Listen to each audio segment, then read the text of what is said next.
Speaking of beautiful, I did forget to mention that her finish is this glossy-like paint that almost makes her too shiny. Scylla is this nasty crustacean monster who has absolutely no right to be this shiny. But that glossy finish is so bright that it's hard to not look at her. This girl was made to be a model. She's got the legs, she's got the curve, she's got the tentacle-filled mouth.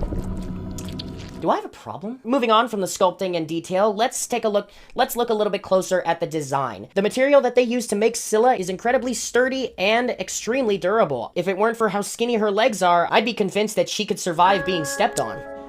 But, as I was saying, her legs are incredibly skinny, and due to the material that her legs are made out of, might be a little much for the joints to handle. But in my case, the joints are actually holding up pretty well. Probably helps that there's not a great amount of heft or weight to the figure at all. I mean, if you take the legs away altogether, she turns from a giant crab into a giant mollusk. I do advise against manhandling for these joints because while they are perfect for the figure itself, they probably won't be able to withstand brute force. Same goes for the tentacles, by the way. These being the softest part of the entire figure, I strongly advise against using force because they are soft, they are skinny, they are delicate, and I don't think they can support the entire weight of the figure. I do not want to hold this thing by the tendrils. I also would advise being careful with the webbing in between the legs. From my couple days of handling this figure, the webbing in between the legs does seem to be pretty durable, but I'm worried long term if it's able to handle any Hayatoy's heat, considering how many poses I want to get this figure